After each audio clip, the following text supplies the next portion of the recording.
Hello, मैं doctor Awadh Bihari पुराण, सहायक प्राध्यापक हिंदी विभाग, अब्दुल बारी मेमोरियल महाविद्यालय गोलमुरी जमशेदपुर। मेरे प्यारे विद्यार्थियों, आज हम लोग सेमेस्टर 3 बीए बीकॉम जनरल के अनिवार्य पत्र एमआईएल हिंदी के एक महत्वपूर्ण कहानीकार के महत्वपूर्ण कहानी पर हम लोग आज बातचीत करेंगे। आप लोगों ने तो स्कूल से लेकर के इंटरमीडिएट तक में मुंशी प्रेमचंद का नाम सुना भी है और आपने पढ़ा भी। किसी न कि उसकी दो बैलों की कथा हो, नमक का दारोगा कहानी हो, पूस की रात हो, ईदगाह हो, या फिर कई अन्य कहानियाँ आप लोगों ने ज़रूर पढ़ा होगा और मुंशी प्रेमचंद के बारे में भी पढ़ा होगा। तो आज हम लोग कथा सम्राट मुंशी प्रेमचंद जी की महत्वपूर्ण कहानी नमक का दारोगा पर हम लोग बातचीत करेंगे। एक बात हम लोग को ये समझ लेना चाहिए कि आज इतने दिनों के बाद भी पाठ्यक्रम में मुंशी प्रेमचंद जी को शामिल किया जाता है और उनकी कुछ महत्वपूर्ण रचनाएं, प्रमुख रचनाएं, कहानियाँ हो या फिर उपन्यास हो, उनको पाठ्यक्रम में शामिल किया जाता है ताकि विद्यार्थी पढ़ें। तो क्या ऐसी विशेषताएं हैं मुंशी प्रेमचंद जी की लेखनी का कि पाठ्यक्रम में शामिल किया ही जाता है अनिवार्य रूप से। अगर मुंशी प्रेमचंद को पाठ्यक्रम में, हिंदी के पाठ्यक्रम में खास करके शामिल नहीं किया जाता है तो मुझे लगता है कि पाठ्यक्रम अधूरा सा लगता है। यही कारण है कि मुंशी प्रेमचंद जी अनायास ही पाठ्यक्रम में अपना कहिए कि दबदबा कहिए, अपना अधिकार कहिए के छात्र के साथ वो हमेशा अपना स्थान बनाए हुए हैं। तो चलिए हम लोग मुंशी प्रेमचंद का थोड़ा सा संक्षिप्त परिचय पे बातचीत करते हैं, क्योंकि आप लोगों ने पढ़ा भी है और ज़्यादा बातचीत करना उचित नहीं होगा। ठीक है। तो मुंशी, जैसे कि आप लोगों ने पढ़ा है और आप लोग जानते भी हैं कि मुंशी प्रेमचंद जी का जन्म 31 जुलाई 1880 ईस्वी को उत्तर प्रदेश के लम्ही गांव में हुआ था। इनका मूल नाम धनपत राय था और इनके चाचा इन्हें बड़े प्यार से नवाब राय के नाम से बुलाते थे और इन्होंने हिंदी से पहले उर्दू में नवाब राय के नाम से ही लिखा है और जब हिंदी में आए तो फिर प्रेमचंद के नाम से लिखने लगे।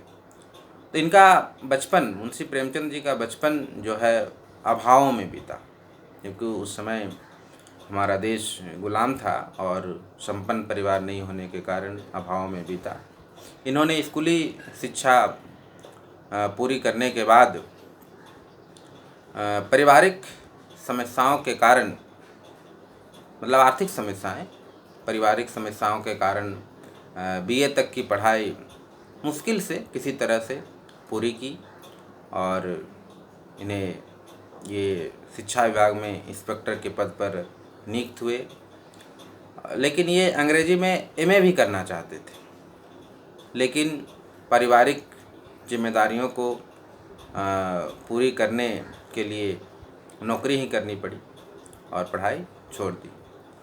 गांधी जी के असहयोग आंदोलन में सक्रिय होने के कारण इन्होंने सरकारी नौकरी से भी त्यागपत्र दे दिया। राष्ट्रीय आंदोलन से जुड़ने के बाद भी उनका लेखन कार्य सुचारू रूप से चलता रहा, उसमें किसी प्रकार की कोई व्यवधान नहीं हुई। ये तो खुद उस राष्ट्रीय आंदोलन से जुड़े ही थे और साथ ही साथ इनकी धर्मपत्नी शिवरानी देवी भी इसके साथ कदम से कदम मिला करके चल रही थी। इनका मनोबल बढ़ा रही थी। तो ये अपने पत्नी शिवरानी देवी के साथ अंग्रेज़ों के खिलाफ आंदोलन में हिस्सा लेते रहे।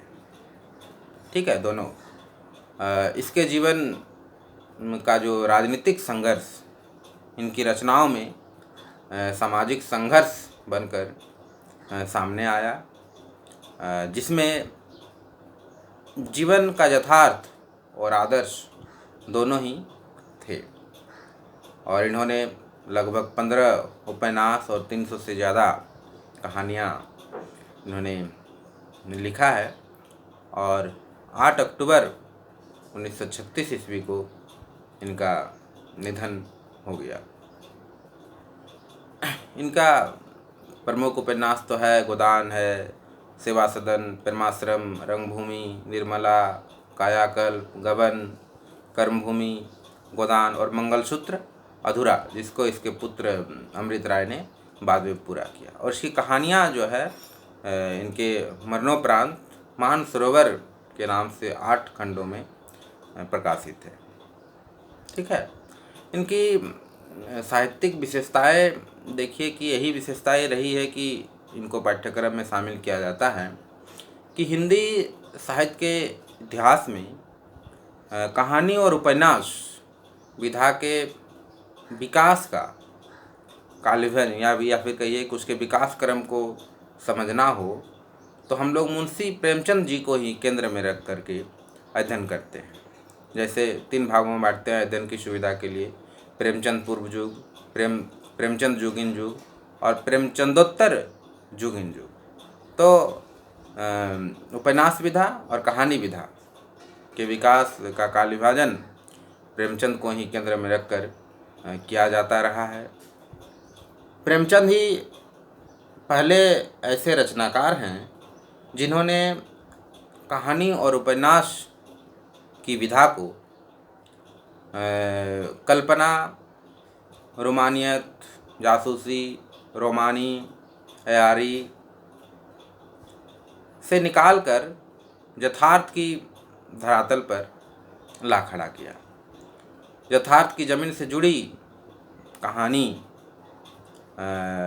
कहानियाँ या फिर उसकी कथा वस्तु कहिए कि सिर्फ पठन पाठन तक ही सीमित नहीं रहा, वो हमारी जीवन से भी जुड़ गए। और इन्होंने एक इस उपन्यास और कहानी लेखन परंपरा में आदर्श उन्मुख यथार्थवादी परंपरा की इन्होंने शुरुआत की। ठीक है, तो चलिए आज हम लोग इसका एक महत्वपूर्ण कहानी जो है नमक का दारोगा, ये जो आज़ादी से पहले लिखी गई कहानी है, जिस समय ब्रिटिश सरकार के गुलाम में हम लोग थे, उस समय की ये कहानी है। तो हम लोग उसमें बातचीत करते हैं। तो नमक का दारोगा आप लोगों ने पढ़ा भी है और सुना भी है। तो ये नमक का दारोगा जो है मुंशी प्रेमचंद जी की एक बहुचर्चित कहानी है, बहुत चर्चित कहानी, जो आदर्श उन्मुख यथार्थवाद का एक मुकम्मल या फिर कहिए कि बहुत ही अच्छा उदाहरण है। यह कहानी धन के ऊपर धर्म की जीत है। ठीक है, धन के ऊपर धर्म की जीत है। धन और धर्म को क्रमशः सत्वृत्ति और असद्वृत्ति यानी बुराई और अच्छाई, असत्य और सत्य कहा जा सकता है। ठीक है, धन जो है वो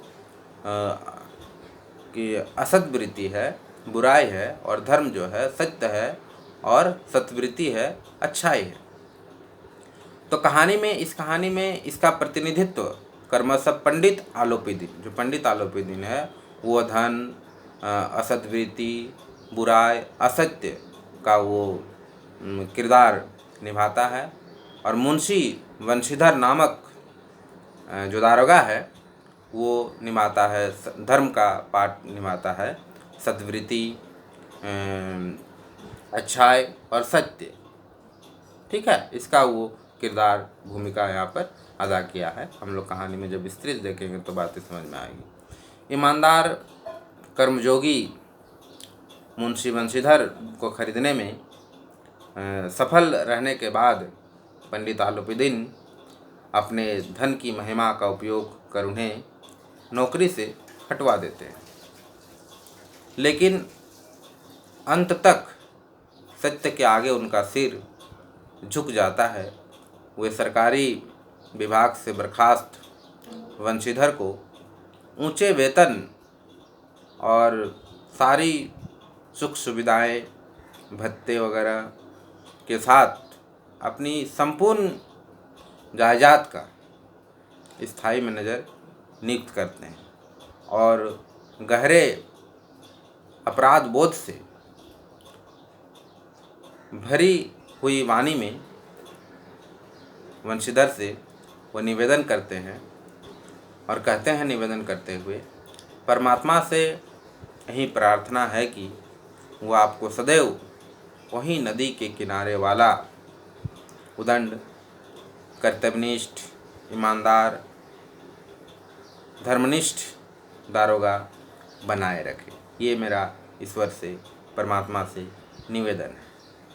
ठीक है, तो ये तो कहानी का सार है। चलिए हम लोग बात करते हैं, कहानी को विस्तार से विस्तृत रूप में उस पर चर्चा करते हैं कि किस तरह से ये घटनाएं घटी, कैसे उसको नौकरी से हटवा दिया गया और कैसे बाद में वो उसका जो घमंड था, वो जो धन को ही सब कुछ समझते थे लेकिन सत्य के आगे अंत तक वो झुक जाते हैं पंडित आलूपीदीन, उसको हम लोग बातचीत करते हैं किस तरह से घटनाएं घटी और क्या हुआ था। ठीक है, तो ये कहानी तो है आज़ादी से पूर्व की, जिस समय ब्रिटिश सरकार, अंग्रेज़ सरकार का राज था। तो नमक का विभाग बनने के बाद, नमक का एक विभाग बना था और नमक के विभाग बनने के बाद लोग नमक का व्यापार चोरी छिपे करने लगे। ठीक है, क्योंकि उस समय नमक का व्यापार करना एक गैर कानूनी था, लेकिन फिर भी लोग चोरी छिपे कर रहे थे। ठीक है, तो उसमें पंडित आलूपीदीन भी एक व्यवसायी है जो इसका व्यापार करते हैं। तो इस काले व्यापार से अब चोरी छिपे नमक का लोग व्यापार करने लगे, तो इससे क्या हुआ, भ्रष्टाचार में वृद्धि हुई। अधिकारियों को भी बहुत सारे रिश्वत वगैरह मिलने लगे और लोग दारोगा के पद के लिए अत्यंत लालायित थे कि किसी तरह से जो पढ़े लिखे युवा है वो चाहते थे कि अगर दारोगा का पद मिल जाए अभी नमक विभाग में तो बहुत ही अच्छा है। ठीक है, मुंशी बंशीधर भी एक शिक्षित बेरोजगार था और रोजगार पाने के लिए वो गांव से शहर जाता है और रोजगार को प्रमुख मानकर इसे खोजने के लिए वो शहर जाता है। जब वो शहर जाता है तो उनके पिताजी जो हैं वो हवलदार थे और काफ़ी अनुभवी हैं, अभी सेवानिवृत्त हो चुके हैं। तो वो उसको समझाते हुए कहते हैं, जब बंशीधर नौकरी खोजने के लिए शहर जा रहा था तब वो अपनी घर की जो आर्थिक स्थिति है, कहिए कि दुर्दशा है, और अपनी जो बुढ़ापा है, वृद्धावस्था है, उसका हवाला देते हुए कहते हैं और फिर कहते हैं कि घर में तुमसे बड़ी जो 2 बेटियां हैं वो भी घास फूस की तरह बढ़ रही हैं, उसकी भी शादी ब्याह करनी है। इन सारी बातों को सामने रख करके उसको समझाते हैं और कहते हैं, नौकरी में पद की ओर ध्यान न देकर, नौकरी खोजने के लिए जा रहे हो तो नौकरी में पद की ओर ध्यान न देकर ऊपरी आय वाली नौकरी को बेहतर उन्होंने बताया। ठीक है, कि पद कुछ नहीं होता है, ऐसा नौकरी खोजना चाहिए जिसमें कुछ ऊपरी आय हो। ऊपरी आय समझ रहे हैं ना आप लोग, जिसमें कि वेतन के अलावा आपको प्रतिदिन चढ़ावा मिले, जिसमें ऊपरी इनकम हो, आय हो। इस तरह के नौकरी को वो बेहतर बताते हैं अपने अनुभव से। ठीक है, वे कहते हैं कि मासिक वेतन तो पूर्णमासी का चांद है। मासिक वेतन क्या? मासिक वेतन तो पूर्णमासी का चांद है जो एक दिन दिखाई देता है और घटते घटते लुप्त हो जाता है। ये बंशीधर को उसके पिताजी बता रहे हैं कि मासिक वेतन जो है वो पूर्णमासी का चांद है, जो एक दिन दिखाई देता है और घटते घटते घटते घटते लुप्त हो जाता है, मतलब दिखाई नहीं देता है। इसलिए ऐसा नौकरी खोजना जिसमें ऊपरी आय हो। और ऊपरी आय क्या है? ऊपरी आय तो बहता हुआ स्रोत है, जिससे ही आदमी की प्यास बुझती है और आदमी दिन दोगुनी रात चौगुनी तरक्की करता है। ये बातें वो अपने बेटे को समझाते हैं जब वो नौकरी की तलाश के लिए घर से शहर वो जा रहा है। आवश्यकता तथा अवसर देखकर काम से विवेक करो। वंशीधर ने पिता की बातें ध्यान से सुनी और चल दिए। धैर्य, कहिए कि सद्बुद्धि, आत्मबल, या फिर कहिए कि सौभाग्य, या फिर कहिए कि किस्मत, ठीक है, ये सब के कारण नमक विभाग के दारोगा पद पर प्रतिष्ठित हो गए। लेकिन उसको नौकरी जो मिली वो नमक विभाग के दारोगा के पद पर उसको नौकरी मिली, जिसको पाने के लिए लोग काफ़ी लालायित होते हैं, काफ़ी उसको पाने के लिए रुपये पैसे देते हैं, पर भी करते हैं, ठीक है, वही। और उसके पिताजी भी उसको समझा रहे थे और उसी प्रकार की देखिए उसको किस्मत से कहिए कि नमक विभाग में दारोगा के नौकरी उसको मिल जाती है। घर में तब क्या होता है? घर में चारों तरफ खुशी का माहौल हो जाता है, सब लोग खुश हो जाते हैं, खास करके उसके पिताजी कि मेरा बेटा जो है नमक विभाग का दारोगा बन गया। वो काफ़ी खुश होते हैं, ठीक है। तो फिर वो नौकरी में जाते हैं, ज्वाइन कर लेते हैं और अपनी ड्यूटी करते हैं काफ़ी ईमानदारी पूर्वक, कर्तव्यनिष्ठ होकर के, धर्मनिष्ठ होकर के, ठीक है। तो एक दिन की बात है, दिन की नहीं कहिए कि रात की बात है। सर्दी के मौसम की रात में नमक के सिपाही नशे में मस्त थे, या फिर कहिए कि नशे में वो चूर थे। उसको पता ही नहीं था, होश ही नहीं थी कि क्या हो रहा है क्या नहीं जा रहा है। जो सिपाही लोग थे, और ये तो दारोगा थे। तो वंशीधर ने 6 महीने में ही अपनी कार्यकुशलता, अपने अच्छे विचार से जो उसके ऊपर के जो अधिकारी थे उनका विश्वास उन्होंने जीत लिया था। मतलब अब वे लोग वंशीधर को, दारोगा वंशीधर को बहुत ही ज़्यादा विश्वास करते थे, उनके ऊपर के जो अधिकारी वर्ग था। तो यमुना नदी पर बने नावों के पुल से गाड़ियों की आवाज़ सुनकर वे उठ गए। मतलब रात को भी विश्राम कर रहे थे, आराम कर रहे थे, और अचानक उसे गाड़ियों की आवाज़, या फिर कहे कि बैलगाड़ियों की आवाज़ जो पुल से होकर गुजर रही थी, तो उसकी आवाज़ उसे सुनाई पड़ती है। तो वो उठ जाते हैं और उसको एक संदेशा होता है कि कहीं ना कुछ गड़बड़ियाँ हो रही है, और वो जा कर के देखता है। जाकर देखा तो गाड़ियों की कतार दिखाई दी। पुल के, यमुना नदी के पुल पे गाड़ियों की कतार, बैलगाड़ियों की कतार दिखाई दी। पूछताछ पर पता चला कि ये पंडित आलोपीदीन की गाड़ियाँ हैं। वह इलाके का प्रसिद्ध जमींदार और व्यवसायी था, जो ऋण देने का, गरीबों को कर्ज देने का काम करता था, ठीक है। तब फिर उन्होंने तलाशी लेनी शुरू की। तलाशी ली तो पता चला कि बैलगाड़ियों में जो बोरियां लदी हुई है उसमें नमक है, और नमक का कारोबार करना उस समय गैरकानूनी था, ठीक है। पंडित आलोपीदीन अपने सजीले रथ में ऊँघते हुए जा रहे थे, तभी गाड़ी वालों ने गाड़ियाँ रोकने की खबर पंडित आलोपीदीन को दी। पंडित आलोपीदीन संसार में लक्ष्मी को प्रमुख मानते थे, मतलब धन को ही सबसे प्रमुख मानते थे, सबसे शक्तिशाली मानते थे। वो सोचते थे कि इससे सब काम आसानी से हो जाएगा, ठीक है। न्याय नीति सब लक्ष्मी के खिलौने हैं, धन के, रुपये के, पैसे के खिलौने हैं। उसी घमंड में निश्चित होकर दारोगा के पास पहुँचे, ठीक है। जब उसको खबर मिली कि गाड़ियाँ रोक दी गई है, तब वो आराम से वहाँ दारोगा के पास यमुना नदी के किनारे पुल पर पहुँचे, और पहुँच करके वो दारोगा से बातचीत करते हैं। उन्होंने कहा, मेरी सरकार तो आप ही, ठीक है। वो बहुत चालू भी थे, बहुत चालाक भी थे, बातों में अपना बातों से उलझा करके कहिए कि या फिर सुलझा करके कहिए, अपना काम वो आसानी से निकाल लेते थे। ठीक है, उन्होंने कहा मेरी सरकार तो आप ही हैं, आपने व्यर्थ ही कष्ट उठाया। ठीक है, आपने व्यर्थ ही कष्ट उठाया, मैं खुद आपकी सेवा में आ ही रहा था। ठीक है, वंशी जो वंशीधर दारोगा है, उन पर ईमानदारी का नशा कहिए, ईमानदारी का भूत चढ़ा हुआ था। उन्होंने कहा हम अपना ईमान नहीं बेचते, आपको गिरफ्तार किया जाता है।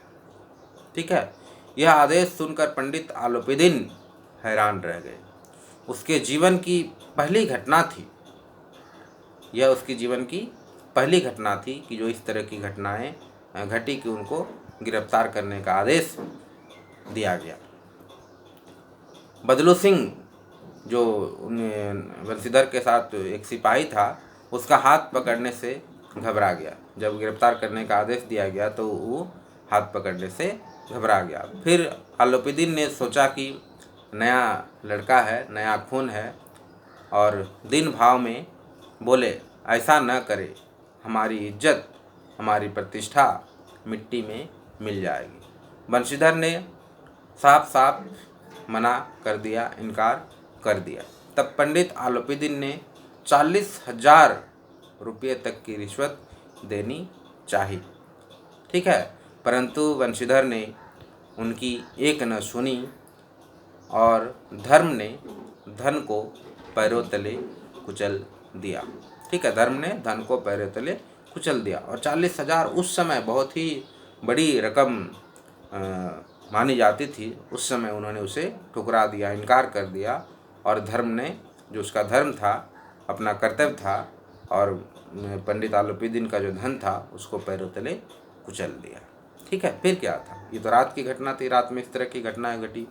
सुबह तक हर किसी के जुबान पर यही किस्सा था। पंडित के व्यवहार की चारों तरफ निंदा हो रही थी, भ्रष्ट व्यक्ति भी उसकी निंदा कर रहे थे। अगले दिन अदालत में भीड़ थी। अदालत में सभी पंडित आलोपीदीन के धन के गुलाम थे।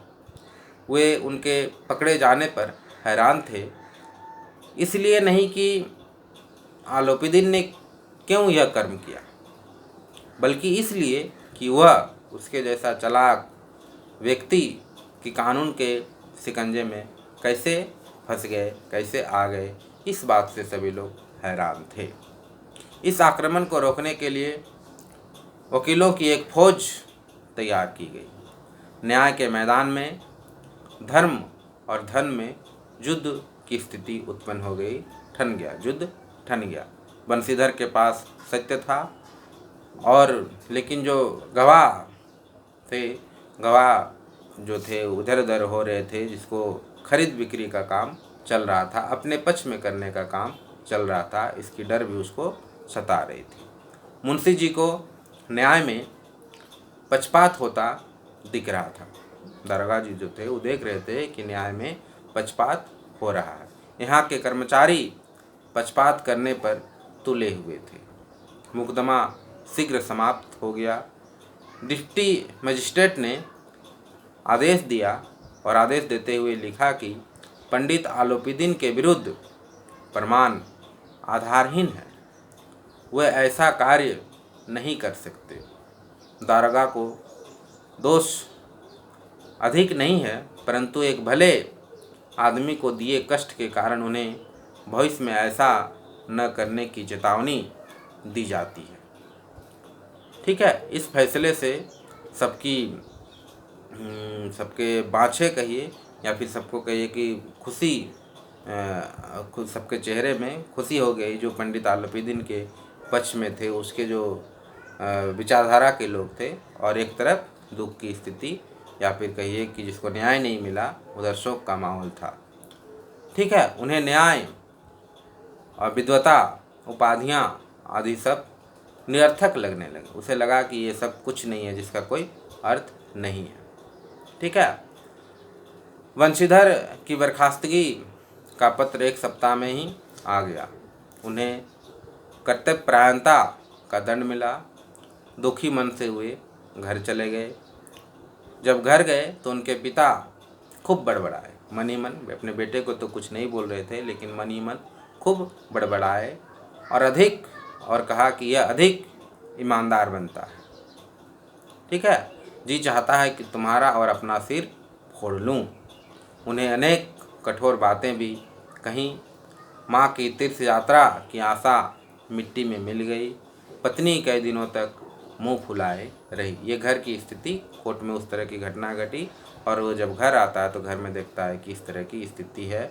उनकी माँ चाहती थी कि मैं तीर्थ यात्रा करूं, वो भी उसका सपना मिट्टी में मिल गया। उसकी पत्नी भी उससे बातचीत नहीं कर रही, उसके पिताजी गुस्सा से आग बबूला हो गए हैं। तो ये स्थिति यहाँ घर में उत्पन्न हो गई है, ठीक है। एक सप्ताह के बाद पंडित आलोपीदीन सजे रथ में बैठकर वंशीधर के घर पहुँचे। वृद्ध मुंशी उनकी चापलूसी, मतलब वंशीधर के पिताजी उनकी चापलूसी करने लगे तथा अपने पुत्र को कोसने लगे और बुरा भला कहने लगे। आलोपीदीन ने उन्हें ऐसा कहने से रोका और कहा कि कुल तिलक और पुरुषों की कृति उज्जवल करने वाले संसार में ऐसे कितने धर्मपरायण लोग हैं जो धर्म पर अपना सब कुछ अर्पण कर सके। उन्होंने वंशीधर से कहा कि इसे खुशामद न समझिए, आपने मुझे परास्त कर दिया। वंशीधर ने सोचा कि वे उसे अपमानित करने आए हैं, परंतु पंडित की बातें सुनकर उनका संदेह दूर हो गया। उन्होंने कहा कि यह आपकी उदारता है, मुझे आज्ञा दीजिए। पंडित आलोपीदीन ने कहा कि नदी तट पर, जमुना नदी के तट पर आपने मेरी प्रार्थना कही कि आपकी निवेदन नहीं सुनी, अब है कि स्वीकार करनी पड़ेगी। उसने एक सरकारी कागज़, स्टाम्प पेपर, ठीक है, जिसको हम लोग कहते हैं शपथ पत्र, ठीक है, स्टाम्प पेपर निकाला और पद स्वीकार करने के लिए निवेदन किया। वंशीधर ने पढ़ा। पंडित आलोपीदीन ने अपनी सारी जायदाद का स्थायी मैनेजर नियुक्त किया था और 6,000 रुपये वार्षिक वेतन, रोजाना का खर्च, सवारी, बंगले आदि के साथ फिक्स किया था, देने की घोषणा किया था। बंशीधर ने कांपते स्वर में कहा कि मैं इस उच्च पद के योग्य नहीं हूँ। ऐसा महान कार्य के लिए बड़े अनुभवी मनुष्य की जरूरत है, ठीक है। तब पंडित आलोपीदीन ने बंशीधर को कलम देते हुए कहा कि मुझे अनुभव, विद्वता, कार्यकुशलता की चाह नहीं है, ठीक है। परमात्मा से ही निवेदन है कि वह आपको सदैव वह जमुना नदी के किनारे वाला कठोर परंतु धर्मनिष्ठ दारोगा बनाए रखे। बंशीधर की आंखें डबडबाई। उन्होंने कांपते हुए हाथ से मैनेजरी के कागज़ पर हस्ताक्षर कर दिए और पंडित आलोपीदीन ने उसे गले लगा लिया, ठीक है। तो कहानी यहीं पर ख़त्म हो जाती है। तो देखिए कि कैसे असत्य के ऊपर सत्य की विजय होती है और धन के ऊपर धर्म की विजय होती है। तो ये कहानी मुझे लगता है कि आज भी काफ़ी प्रासंगिक है और विद्यार्थियों को पढ़नी चाहिए। खास करके वर्तमान दौर में आप देखें कि जो प्रशासन है, पुलिस प्रशासन है, जिसमें समाज में किसी भी तरह की घटनाएं घटती है तो उसको नियंत्रण करने की जिम्मेवारी उनको दी गई है। लेकिन अभी स्थिति कुछ और देखने को मिलती है कि रक्षक ही हमारे भक्षक बन गए हैं। तब हम लोग कैसे न्याय और एक अच्छे समाज की कल्पना कर सकते हैं। तो मुझे लगता है कि इस दृष्टिकोण से इस कहानी का अध्ययन करना अति आवश्यक है। मुझे लगता है कि आप लोग नमक का दरगाह कहानी समझ गए बहुत बहुत धन्यवाद। और ये कहानी आपको कैसा लगा आप कमेंट बॉक्स पर मुझे लिख करके बताएंगे, ताकि मैं और सुधार कर सकूं और आपके लिए अच्छा से अच्छा वीडियो बना सकूं। बहुत बहुत धन्यवाद। घर में रहें, स्वस्थ रहें और समय का सदुपयोग करें, क्योंकि परीक्षा होगी। धन्यवाद।